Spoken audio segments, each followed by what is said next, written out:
Fala pessoal, tudo bem? Muito bem-vindos a mais um episódio do Assina Embaixo, um podcast da D4Sign. Hoje eu estou com o meu querido colega Sérgio Pantolfi, um analista de marketing aqui da D4Sign, e eu estou também com a Fernanda Lacerda. A Fernanda, gente, ela é pós-graduada em Direito Empresarial pelo INSPER. Ela também atua dentro do direito empresarial e regulatório há mais de 10 anos, com passagem por empresas como Ticket, Serasa, consolidando uma profunda expertise em mercados regulados, fintechs, meios eletrônicos de pagamento, proteção de dados e direito digital. Ela tem especialização pela USP, FGV e pelo INSPER. A Fernanda, ela iniciou sua trajetória no Pimbank em 2018 e ocupa a posição de diretoria de jurídica e compliance desde 2023. Ela está liderando hoje uma equipe focada a facilitar a inovação e o crescimento da empresa, assegurando simultaneamente a conformidade dos produtos e serviços com os rigorosos padrões legais e regulatórios. Fernanda, muito bem-vinda. Eu acredito que pela mini bio aqui não é coisa fácil. Primeiro que não é coisa fácil, segundo que é bem grande, tá? Mas muito bem-vinda ao nosso podcast. Queria saber um pouquinho mais de você, quem é a Fernanda, fora aí do mercado, quem é você e também dentro do mercado, né? Hoje, o que você faz, qual é o seu ramo de atuação também? Legal, gente. Primeiramente, muito obrigada aí pelo convite. Eu acho que sempre sentar numa mesa e discutir sobre assuntos relevantes, assuntos novos, é interessante, agrega. Então, obrigada a vocês, obrigada Sérgio, obrigada D4Sign. Acho que vai ser um papo muito legal, né? Vou falar um pouquinho sobre mim, apesar da apresentação ter sido já um pouquinho aprofundada também, mas sou uma advogada, mas gosto de trazer o direito um pouco pro lado comercial e pro lado que a gente consiga conversar, né? Eu acho que durante muitos anos, né, o mercado jurídico ele se manteve restrito, né, a uma linguagem que não é entendida, tanto que a gente brinca, tem o juridiquês, né? E aí a gente traz uma série de protocolos ali para uma profissão que eu acho que a gente está aqui para ajudar, está aqui para garantir segurança jurídica das operações. A gente tem que ser envolvido em produtos, em negócios, para conseguir sempre estar ali agregando e ajudando. Então, acho que essa é uma filosofia que eu sempre tento trazer, assim. E isso começou quando eu me apaixonei por tecnologia também, né? E aí, normalmente, as pessoas falam, ou você é advogado, tá lá deitado, vendo livro, lendo o tempo todo, aquela biblioteca, cheirando a mofo já. Ou você gosta de tecnologia, a pessoa super ambientalizada com as coisas novas. E na minha opinião, não existe isso, né? Eu acho que o profissional, hoje em dia, ele precisa estar ligado com tecnologia, assim como o inglês é necessário para a profissão, saber de tecnologia é necessário para a profissão. Então, acho que a gente não tem mais como segregar as coisas, assim. Então, acho que, dando esse primeiro contexto, por isso que eu estou tão empolgada em falar desse assunto, acho que tem tudo a ver com o que eu gosto de falar também. E, de novo, agradeço aí o convite e vamos bater esse papo aí. Maravilha. Hoje você está no ramo de fintech, né? Exato. E mais especificamente, assim, o que é uma fintech? A gente vê aí nos lugares, LinkedIn tem muito, né? Bastante. Hoje trabalho em fintech, hoje vou falar de fintech. O que é, onde come, né? Como vive. O que é, o que come, onde vive, legal, se existe, né? Porque a gente ouve muito falar também. Fala um pouquinho mais, o que é uma fintech? E aí já emendando, né? O que ela se diferencia de um mercado tradicional de bancos, por exemplo? Eu acho que a gente pode partir assim, de uma conceitualização interessante, que hoje as pessoas elas veem instituições de pagamento, né, instituições bancárias, e no fim das contas a gente acha que é tudo muito, muito parecido, tudo a mesma coisa. Então, se ouve falar em conta digital, se ouve falar em banco digital, né, mas qual que é a diferença disso? Né? Eu acho que a primeira diferença é uma questão regulatória, bem burocrática. Assim, né? O Banco Central, ele normatiza todo o mercado financeiro, então existem várias formas de atuação. Eu tenho instituição de pagamento, dentro de instituição de pagamento, eu tenho emissor de moeda eletrônica, credenciador, iniciador de transação de pagamento, assim, é uma série de coisas. Eu tenho instituições bancárias, dentro de instituições bancárias eu tenho os bancos, banco comercial, banco múltiplo, e tudo isso diz respeito à carteira que ele atua, e tenho também instituições de pagamentos não bancárias, que são sociedade de crédito ao microempreendedor, sociedade de crédito pessoal. E eu acho que a grande diferença entre bancos, né, e fintechs, pensando na estrutura regulatória, o banco ele tem uma carteira grande de produtos, ou seja, ele não vai oferecer uma feature só, um produto só. Ele tem a conta, tem o investimento, tem o cartão de crédito, tem o limite do cartão, consignado. Então, eu tenho um combo ali de produtos que se chama banco, E para você ter um banco, você tem uma série de obrigações acessórias ali relacionadas a como você tem que gerir a sua operação. Quando a gente olha para fintech, e aí fintech é o nome popular, né, para instituição de pagamento ou para instituição financeira não bancária, eu normalmente vou me especializar em uma dessas atividades, que se assemelha muito às atividades do banco. Ou seja, uma sociedade de crédito, ela pode dar crédito, mas só. Uma instituição de pagamento, por exemplo, ela pode ter a licença de emissor de moeda eletrônica, mas só. Se ela quiser atuar qualquer outra coisa diferente disso, ter qualquer outra licença diferente, ela precisa da aprovação do Banco Central. E aí isso vai trazendo para o seu carrinho uma série de outras, né, obrigações que você tem que ir colocando. Então, eu acho que isso facilitou muito também, né, a democratização ao acesso a serviços financeiros e de pagamento, porque você não fica restrito a grandes bancos, você consegue democratizar isso, consegue olhar para um nicho de atuação específico, uma dor específica de um mercado. Então, o mercado de padarias da região do sul, sei lá, do Paraná. Eles precisam de uma API para capturar e conciliar Pix, por exemplo. Uma fintech ela pode fazer só isso. E aí ela vai atender esse nicho e vai conseguir democratizar esse acesso que o banco não está interessado muitas vezes.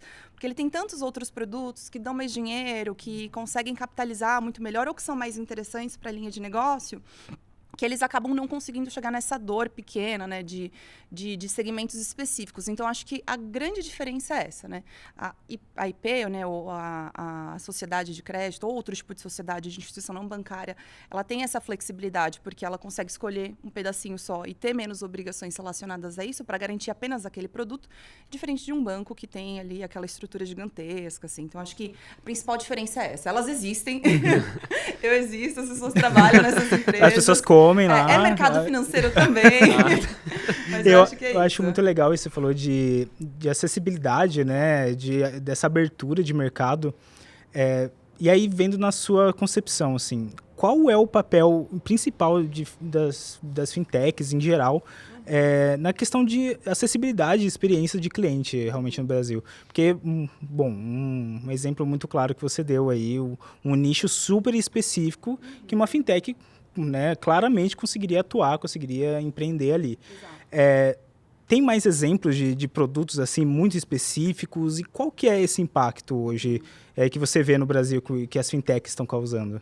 Eu acho que o fato, né, de você poder prover, né, um produto pequeno, entre aspas, porque muitas vezes eles são muito complexos, assim, eu acho que essa ordem de tamanho não necessariamente está relacionado, né, ao tamanho do produto, e sim a ser um começo e fim.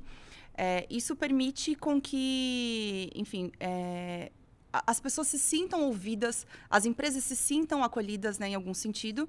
E pelo fato de ser esse único produto, há mais flexibilidade, eu acho que há mais agilidade, e aí eu acho que esse é um gancho interessante para a gente, quando começar a falar de contratos, né? Porque essa agilidade é imprescindível para o mercado. Então, assim, pequenas empresas, elas precisam de capital de giro rápido, elas precisam de um contrato assinado de forma rápida, não dá para esperar a gerente do banco coletar as documentações, enviar, analisar.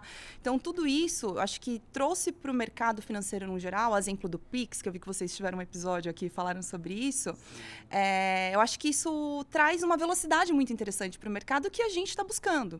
Então, isso foi muito interessante porque os bancos também começaram a atuar de forma mais rápida, e a gente vai falar sobre isso também, mas como, por exemplo, dar abertura para o digital, que antes não havia, justamente pela necessidade de, poxa, olha, tem um mercado se movimentando aqui. Eu estou perdendo o mercado, então eu preciso mudar, eu preciso me digitalizar, eu preciso ser mais rápido, eu preciso ser mais personalizado. Então, eu acho que esse papel principal e inicial foi atender esse público, mas o efeito colateral positivo foi essa movimentação do mercado como um todo, assim. Porque agora todo banco, mesmo tradicional, se denomina fintech. Digital, tem lá teu O bank, né? Aplicativo, não tem mais. Tua conta é digital não, eles agora. Criam unidades de negócio, assim, para atender, né, esse mercado.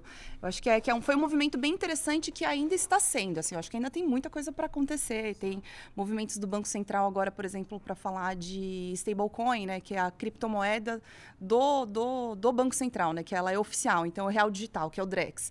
Então, isso isso, gente. Daqui um ano, 2 anos, a gente vai estar vivendo um outro movimento, assim como o Pix foi. No começo as pessoas nem acreditavam muito em Pix, tinha medo, né? Como assim instantâneo? Como assim não cobra? Então. O que tá acontecendo? Eu não preciso, mas ir na boca do caixa, Exato, fazer o TED. Exato. E na lotérica, né? Não, mas... e ainda você falando do Pix, lembrando que a DeForSign é a única que tem autenticação por Pix no Brasil. Exatamente. É a única que tem autenticação por Pix, além das outras 3 autenticações que temos, que são 14 no total. E foi muito legal você ter trazido essa questão da agilidade, porque é justamente essa questão do Pix que você falou, que a gente também gosta de trazer. Porque na DeForSign a gente vê como a assinatura digital, a assinatura de contratos, ela agiliza muito os processos. E a gente pensa em banco, assim, pelo menos, a gente pensa com uma enormidade de contratos. Aqui você já estava falando bastidores, nossa, a gente lida com bastante contrato o dia inteiro. Então, como que foi, assim, essa mudança desse Você vem de outras empresas e depois veio para a Fintech, né? Como foi para você essa mudança, tanto de vir dessas empresas, para pegar esse mercado de Fintech muito aquecido, né? Principalmente ali em 2018, 2019, ali perto da pandemia também, e ter essa comparação com bancos tradicionais, né? Então, como é que foi para você? Assim, a gente até estava falando agora do movimento de bancos tradicionais se agilizando, sendo mais tecnológicos, mas a Fintech, ela meio que ela já nasce com o berço tecnológico, né? Então, como que foi trazer e fazer parte dessa mudança, além da agilidade de lidar com muitos documentos ao mesmo tempo? Legal. Eu acho que assim, a minha mudança, né, para uma fintech, por exemplo, foi algo completamente pensado. Eu vi uma onda subindo e falei, vou pular, vamos ver no que dá. Assim, tá geralmente é assim, que é como que começa. Falou, entra, o mar tá quentinho, eu fui para ver o que acontecia e me apaixonei, assim. Mas eu acho que, considerando que eu tô no mercado de pagamentos há muito tempo, assim, eu consegui acompanhar uma mudança regulatória versus uma mudança de mercado muito interessante, né?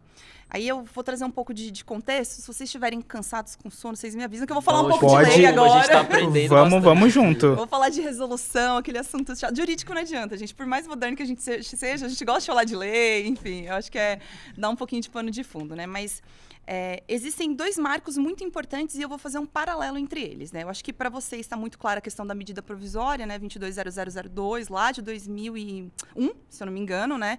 Que traz a legalidade para assinaturas eletrônicas e a validade jurídica para assinatura eletrônica. Em paralelo, né? Eu acho que os bancos demoraram um pouquinho mais, porque justamente, como a gente está falando de mercado financeiro, a gente está falando de dinheiro, né? Precisa ter um pouco mais de cautela, precisa ter um pouco mais de cuidado. Existiu uma outra lei que não é complementar à questão de assinatura de documentos, mas tem muito a ver, que é como se abre uma conta. Então, essa resolução do Banco Central, salvo engano, era 2025 de 93. Então, assim, pensa que essa lei ficou vigorando, né? Essa resolução do Banco Central vigorou de 93 até 2019. A gente está falando de quase 30 anos.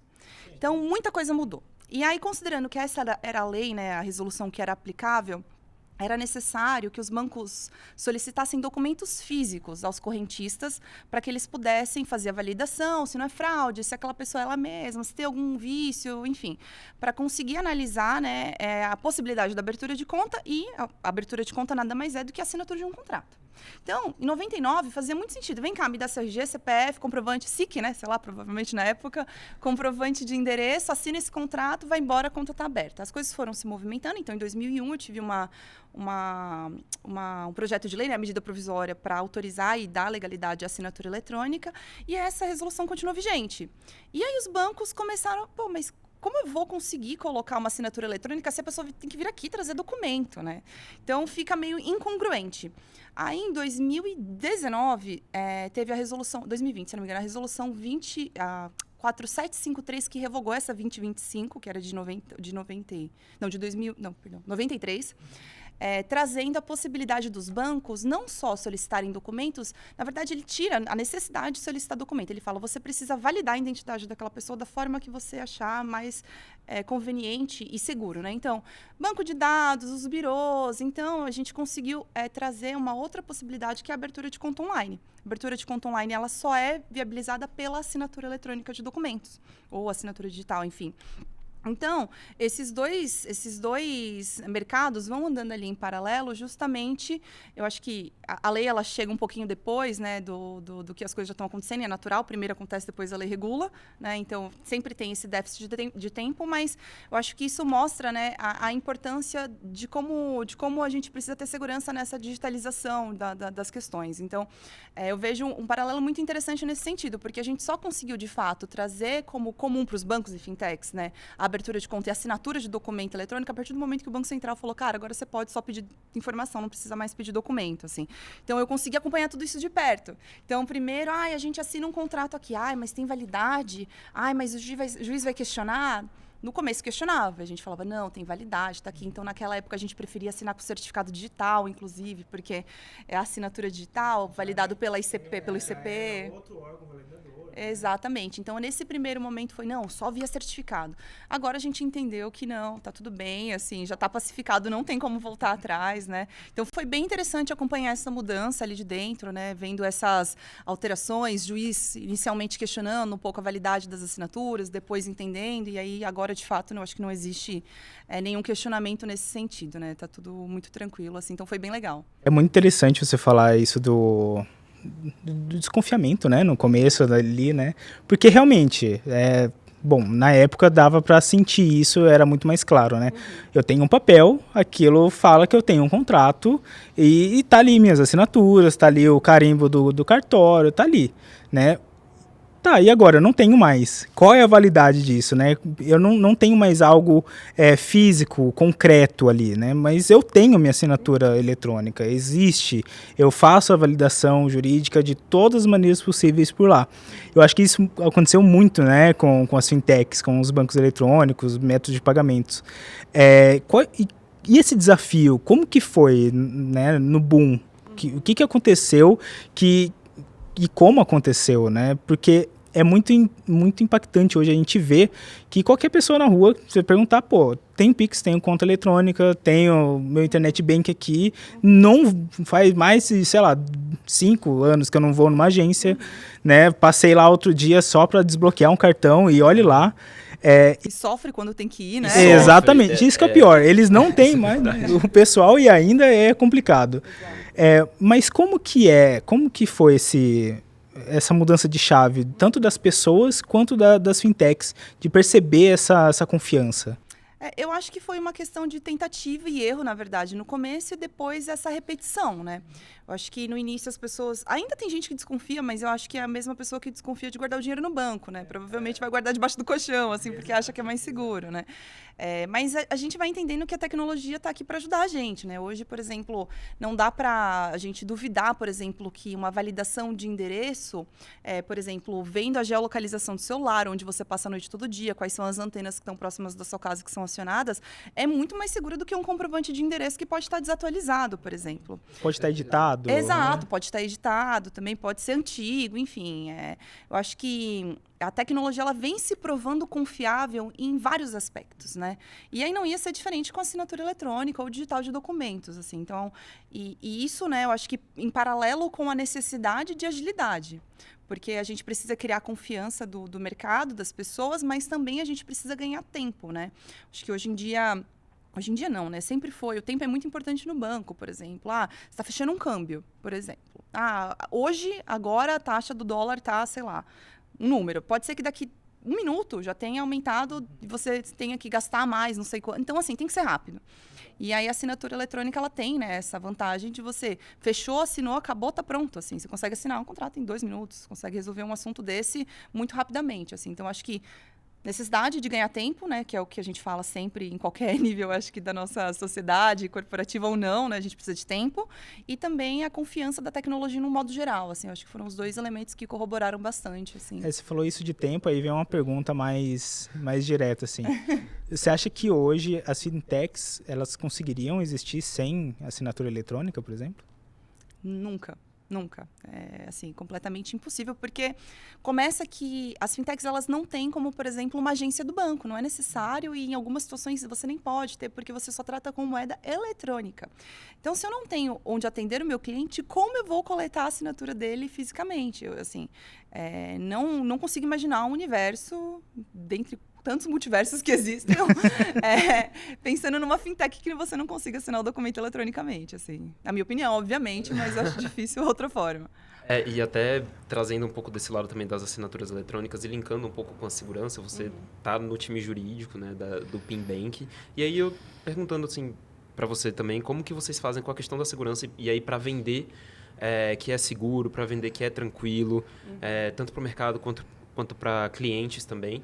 E também, como você falou, de uma grande volumetria de documentos que vocês têm, né? Eu lembro que até você comentou também em relação ao legal design, o quanto isso facilita tanto a assinatura dos clientes ou facilita para vocês esse tipo de trabalho e também linkando com a segurança, né? Se isso é mais seguro, se às vezes tem uma desconfiança de um cliente ver ali um contrato com legal design, ele fica meio, que isso, entendeu? E também essa questão da segurança mesmo, assim, como que hoje no PinBank vocês têm trabalhado dessa forma? Legal. Eu vejo que essa pergunta aí dá para desdobrar em três vertentes, assim, né? Eu acho que a primeira coisa que é imprescindível para as companhias é a segurança do fornecedor que eu contrato. Primeira coisa. Eu estou compartilhando dados, eu tenho uma legislação geral de proteção de dados que me traz uma série de atribuições, responsabilidades, inclusive fiscalização da ANFAP, caso eu não cumpra, né, com essas disposições, e eu tenho que procurar um fornecedor confiável. A primeira coisa, confiável, que tenha governança, que tenha políticas, que esteja adequado também à normativa, tanto quanto eu estou. Então, acho que o primeiro ponto, enquanto companhia, é garantir a segurança do fornecedor que eu estou contratando. A segunda etapa, eu acho que é gerar a credibilidade, né, com o usuário que vai assinar o documento de fato, né? Então, eu acho que... Aí já também fazendo um gancho, né, para o legal design, mas, enfim, vou falar disso depois, né? Então, porque senão eu vou ficar embolada. Mas eu acho que, assim, quando você vai assinar um documento eletrônico, né, as ferramentas, hoje a DeForSign também, você tem algumas possibilidades de validações. Então, você pode validar por celular, você pode validar por e-mail, você pode pedir cópia do documento, você pode pedir selfie com o documento, você pode pedir 1 milhão de coisas. Só aqui na DeForSign.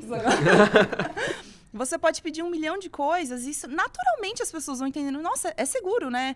Nossa, isso daqui é diferente de eu assinar, falsificar uma assinatura, enfim. Acho que até a questão do cartório, né? Hoje em dia, ninguém leva mais documento para reconhecer em cartório, a não ser que seja obrigado a fazer isso. Por exemplo, estou comprando uma casa, estou transferindo um carro, aí é obrigatório, tudo bem. Mas quando você assina um documento físico, né, é só aquilo, né? Então, quando você assina um documento eletrônico, você tem o IP do seu celular, a hora, a geolocalização, você pode pedir validações extras. Então, isso atribui muito mais segurança jurídica para o documento. E eu acho que uma inovação jurídica interessante que aconteceu também é a questão das testemunhas, né? Assim, sempre, para que o documento tenha validade jurídica e seja um título executivo extrajudicial, ele precisa da existência de 2 testemunhas falando, realmente, eu vi o Sérgio assinando, eu vi a Fernanda assinando, você confirmou lá. E sempre foi determinado que eram 2 pessoas. Agora, existem alguns julgados falando, cara, não precisa mais de 2 pessoas. Eu tenho uma plataforma que é imparcial, que não tem interesse nenhum em simular esse negócio jurídico, então ele pode ser considerado uma testemunha. Inclusive, tem um ganho nisso, né? Eu falo, não preciso mais me preocupar em ter 2 pessoas ali, além de quem tem que assinar para assinar esse documento. Então, isso só vem agregando. Eu acho que isso só... Exato, exatamente. É terceira, é imparcial, enfim. Isso é um ganho que foi inusitado, inclusive que não era esperado, acredito eu. E aí, pensando já esse gancho do legal design, né? Quando a gente imprime um documento, né? Você tem que, enfim, prezar pela natureza, né? A gente não vai imprimir um documento desse tamanho, então você tem que ser, enfim, você tem que ser o mais sucinto ali possível, não dá para colocar muita coisa, então acaba ficando um texto difícil de ler, pequeno, que você demora um tempão lá. Quando a gente consegue trazer isso para o digital, posso colocar imagem, eu posso colocar uma letra maior, eu posso explicar de um jeito melhor o que eu estou tentando trazer de obrigação, né, para esse contrato. Então, acho que essa máxima, né, de que, olha, o contrato bem feito tem que ser aquele contrato com inglês... Exato, e com o jurídico perfeito, ali, o juridiquês perfeito. Não, hoje em dia não, o contrato ele tem que ser inteligível por todas as partes. Então, todo mundo tem que pegar e saber o que está lendo. E isso também eu acho que é um movimento... que está correlacionado, né, com a assinatura eletrônica, assim, sem dúvida. Porque você consegue colocar elementos adicionais no contrato que você não podia colocar antes, assim. Acho que eu respondi sua pergunta, não sei se ficou algum ponto de fora. Não, respondeu, sim. E hoje, Fernanda, quais são as principais dores de uma fintech para uma plataforma de assinatura eletrônica? Por exemplo, aqui na DeForSign a gente tem 14 tipos de autenticação diferente para validar um documento, né? Além de e-mail, IP da máquina, geolocalização, por aí vai. A gente tem também o DeForSign Score, que é uma validação direto com o GovBR. Então, a gente já parte para outro nível de segurança aí, né? Que é uma validação que pega a tua câmera, pega o teu RG também e confirma com os dados que estão lá no GovBR, depois bate de volta aqui. O próprio Pixel, que a gente está falando tanto, é validar direto com o Banco Central. É muito mais confiável, né, do que uma assinatura no papel. Não tem nem como questionamento, né? Porque, eu não estou confiando na minha assinatura, que eu escrevi agora numa caneta, ou pode ser o Sérgio que copiou minha assinatura. Eu estou falando dos meus dados que estão lá no Banco Central. Então, quais desafios você tem hoje dentro de uma fintech e quais são as dores hoje que uma plataforma de assinatura eletrônica pode suprir? Olha, considerando todas essas possibilidades, são poucas, assim, na verdade. Eu acho que, sendo bem honesta, num fluxo de assinaturas, de contratação, o que menos dói é a questão da assinatura hoje em dia, porque, de fato, as empresas conseguiram evoluir muito, e isso facilita muito a nossa vida. Então, acho que é mais um remédio contra a dor, né, na verdade, do que a própria dor. Mas eu entendo que adicionais, assim, que poderiam ajudar nesse sentido, né, de fato, é a questão de segregação de usuários, por exemplo, porque é uma ferramenta corporativa, né, eu preciso ter o jurídico que vai mandar, eventualmente, um documento confidencial, mas, às vezes, uma área comercial pode ter ali a alçada, a aprovação para mandar uma proposta, para mandar um acordo de confidencialidade. E isso não necessariamente dá o direito dele acessar todos os documentos. Mas eu sei que as plataformas estão se movimentando nesse sentido também, né? Mas eu acho que é muito mais uma questão de alinhamento de processo do que, de fato, a assinatura até o usuário final, assim. Nesse sentido, a gente tá bem... Eu pergunto isso porque, né, no ano passado a gente lançou o DeForSign AI, que é uma inteligência artificial voltada para a compreensão de negócios e contratos e documentos, né? Então, a partir de um contrato que você sobe na plataforma, seja ele qual for, sei lá, prestação de serviço, ele vai identificar as partes-chave desse documento, né? Então, o serviço a ser prestado, as partes, quem está contratando, a contratada, método de pagamento, quanto vai ser esse pagamento, quando vai ser esse pagamento. Então, ele te dá vários pontos-chaves para você conseguir compreender esse documento sem ficar o dia inteiro lendo. Infelizmente, hoje a gente, né, conta aí com documentos escritos ainda, né, da forma que eles são ainda, né, que a gente estava falando, no Arial 12, capítulo 16, espaçamento 1,5. A BNT, a né? BNT, Total. Né? E ainda hoje a gente tem essa dificuldade de entender documentos, entender contratos. Nem todo mundo é advogado para ficar ali, e nem advogado, eu acho que você mais que ninguém vai saber, tem tempo para ficar lendo isso o dia inteiro, lendo peça o dia inteiro, lendo contrato o dia inteiro. E eu acho que a inteligência artificial hoje, que está aí para ficar, não vai mais embora, né? É igual uma assinatura eletrônica, uma fintech, não sai mais. Quais são hoje as ferramentas que uma fintech pode usar de inteligência artificial? Quais são os produtos que dá para agregar esse tipo de negócio? Porque eu acho que é um mercado que pode explorar muito, né? Desde captação de cliente até fechamento de negócio dentro da própria fintech, explorar novos produtos também. Então, o que uma fintech hoje pode trazer de inteligência artificial? Legal, eu acho que agregar, né, a possibilidade de você ter um parceiro de negócios que é seguro, que você já fez a análise inicial com relação à governança dele, uma ferramenta que te traz ainda mais agilidade, né? Eu acho que é muito interessante, porque hoje, sem sombra de dúvidas, assim, de novo, o tempo é muito necessário, a gente precisa que o tempo ele seja bem organizado, né? Porque quando você consegue agilizar, por exemplo, a leitura de um documento, e a gente sabe também que um contrato ele tem um padrão ali, que existem cláusulas que são obrigatórias, como foro, disposições gerais, que vão se repetir em 98% das vezes, assim. E aí você vai ficar lendo linha a linha aquilo, você acaba perdendo, né, um tempo que você poderia usar com outra coisa, com como, por exemplo, na estratégia de como esse contrato vai ser aplicado, você consegue desocupar a sua cabeça e preocupar com outras coisas que às vezes são mais relevantes, né? Então, isso é um ganho, sem sombra de dúvidas, gigantesco, assim. Eu acho que... não conta pra ninguém, mas eu uso às vezes também ali.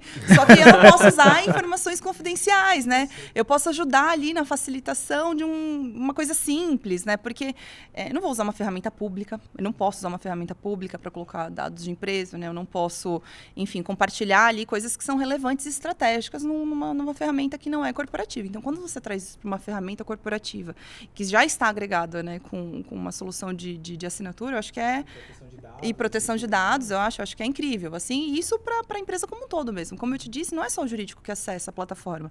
É o comercial, é o marketing que às vezes precisa mandar ali uma proposta, fazer alguma outra coisa, receber uma validação, assim. Então, hoje, todas as áreas quase, né, tem essa possibilidade de acessar a plataforma e... Por exemplo, você recebeu um contrato porque você está comprando um brinde para fornecedor. Cara, se você já pega ali, já lê, já entende quais são os pontos de negócios, os pontos comerciais, os pontos de prazo, quando isso vai para o seu jurídico, já vai muito mais redondo. Tenho certeza que ele vai te amar se você fizer isso, né? Olha, eu li aqui, ou então eu tive a facilidade, identifiquei que isso aqui está de desacordo com o que eu combinei, mas já estou ajustando com eles. Esse ponto aqui, tá tudo bem, o prazo está certo para mim, e isso agiliza lá dentro também. Então, é uma ferramenta que facilita o jurídico, mas pro jurídico, na verdade, né? Mas eu acho que para a empresa como um todo, assim, é uma eficiência que acho que cumulativa, assim, entre as áreas que sem dúvida só tem a ganhar. E pegando até esse gancho de ferramentas que você falou, de agilidade de processo e tudo mais, como você vê, assim, no futuro, né? O mercado de fintechs, ele é relativamente novo, né? Se a gente for comparar outros mercados já mais estabelecidos nesse sentido de mercado de tempo mesmo. Queria saber de você, assim, em relação ao futuro de fintechs, ao futuro de bancos digitais, como que você vê tudo isso inserido no momento tecnológico muito bom, assim, né? A gente vê isso que vocês estavam conversando também, a gente estava trocando ideia aqui sobre inteligência artificial. Acho que são coisas que também conversam, mas queria ter uma visão sua, assim, mesmo do futuro do mercado, um panorama geral, assim, expectativas, talvez alguma novidade que o PinBank esteja para trazer, um pequeno spoiler, algo relacionado nesse sentido para... Legal. Como eu tinha trazido a questão do CBDC, né, que é o DREX, que é o Real Digital, né, que é a criptomoeda, né, do Banco Central oficial, o PinBank, ele está num consórcio com outras empresas ali, ajudando o Banco Central a desenvolver essa tecnologia, testando. Então, acho que minha obsessão do momento, né... É o DREX. É o DREX, é blockchain, é criptomoeda. Tá. E tem uma ligação interessante, que isso vem se falando há muito tempo, que já é executado, que são os smart contracts. Então, é um contrato que ele está programado em blockchain e ele é auto-executável. Então, assim, eu não tenho dúvida de que o futuro vai ser isso para contratos complexos. Então, vamos supor, você financiou uma casa, esse contrato ele está lá embedado, né, em blockchain. Conforme você vai fazendo os pagamentos, já vai acionando as ferramentas ali necessárias para que as garantias sejam desativadas, por exemplo, se você tiver dado uma garantia no financiamento, ou para que haja, por exemplo, baixa de informações no mercado financeiro, que você está comprometido, né, de crédito por conta desse empréstimo ou desse financiamento que você tenha feito, isso num nível pequeno, assim, mas existem contratos muito mais complexos que uma ação de uma parte engatilha a ação de outras tantas partes, né? E a partir do momento que isso está em blockchain, você não tem uma pessoa que vai ter que executar isso, que pode executar errado, que pode não ver, que pode esquecer do prazo. Isso já é automaticamente feito, assim. E aí acho que é um plus da assinatura, né? Você não só está digitalizando a assinatura, mas você está digitalizando o contrato inteiro. Então, acho que isso, com certeza, é o futuro. Já tem muita gente olhando para isso, mas ainda não é muito aplicável porque é muito caro, né? O desenvolvimento de blockchain é caro, precisa de muita tecnologia, servidor, etc. Não vou me arriscar muito a aprofundar, porque eu sou jurídico, né? Mas não sei exatamente tudo que está envolvido, mas eu sei que a gente anda bem empolgado e entusiasmado com essa possibilidade. Aí o contrato deixa de ser um texto e vira um código de programação, assim. Cara, é muito louco isso, né? Porque a gente tá aí, criptomoedas também é um assunto muito em alta, né? Foi ano passado, agora tá voltando de novo, sempre tem, né? É mais ou menos como a própria variação das criptomoedas, né? Bitcoin. A gente vê quando tá muito em alta ou quando tá muito em baixa, sempre estoura na mídia, sempre ouve falar. Mas pegar a tecnologia de blockchain, que é uma tecnologia muito complexa, muito nova ainda, né? Pouco explorada ainda para uso nessa forma, ser tão aplicada aos negócios, né? Eu acho que vai ser um grande produto. Existem outras tantas possibilidades, assim como, por exemplo, para registro de documento. Então, você tem a sua certidão de nascimento, hoje você tem um documento. Aí você casa, aí você vai lá, registra o seu casamento, aí você não tem mais a certidão de nascimento, você tem uma certidão de casamento. Aí você se divorcia, aí você volta lá, trocou, agora tem uma certidão de divórcio. Então, esse documento sempre tem que ser atualizado para falar quem é você, né? Se isso está em blockchain, cara, você não precisa sair cada dia com um documento diferente, tudo isso está ali cadastrado. Registro de imóvel, idem, registro de carro, idem. Então, os cartórios, assim, eu vejo que, não que eles sejam substituídos, porque eu acho que a gente vai precisar durante muito tempo, mas vai ter uma alternativa para registro de documentos, para assinatura também, eu acho que para execução dos contratos. Então, tem um universo de possibilidades que começa a ser visto ali para as empresas, financeiras ou não, e aí eu acho que é mais abrangente, né, com relação a contratos e tecnologia, assim, eu acho muito interessante. Caramba, eu acho que a gente vai precisar de outro episódio para falar disso. Eu acho que a gente pode ficar horas aqui falando. Mas eu acho que a gente precisa de outro episódio para falar disso especificamente. Podemos. Tá? Fer, te agradecer primeiramente, né, de você ter aceitado o convite. Muito obrigado por você ter participado. Acho que você trouxe muita coisa relevante, muita coisa legal também, que a gente vai ver aí. Você falou muito sobre o futuro, muito sobre novas cadências aí de informação, de segurança. Eu acho que foi um papo muito legal. Agradecer ao Sérgio também. Sérgio, obrigado aí pelo papo aí. Eu que agradeço, aprendi bastante com a Fernanda e também sempre aprendo muito com você. Valeu. Fer, quer dar seu recado final aí? Não, acho que é agradecer, né? O convite foi um papo excelente, gente. Sempre que quiserem me convidar, fiquem à vontade. Assim. A gente Como chama, eu disse, eu gosto muito de falar. Mas foi um prazer conversar. Eu acho que é importante a gente debater isso, né? Trazer publicidade para esses assuntos, para que as pessoas consigam entender um pouquinho melhor. Às vezes é uma dúvida que não é tão fácil de encontrar, assim. Então, foi muito, muito prazeroso estar aqui com vocês hoje. Enfim, muito obrigada. A gente te agradece. Bom, pessoal, chegando ao final de mais um episódio aqui do Assina Embaixo. Por favor, aqui embaixo vão estar os nossos links, tá? Link de rede social, link do nosso site. Por favor, compartilhe esse vídeo aí com todo mundo que quer saber um pouquinho mais sobre fintech, sobre novas resoluções. Tá aí um papo super legal para você conversar com o teu amigo. Então, muito obrigado e até o próximo episódio do Assina Embaixo.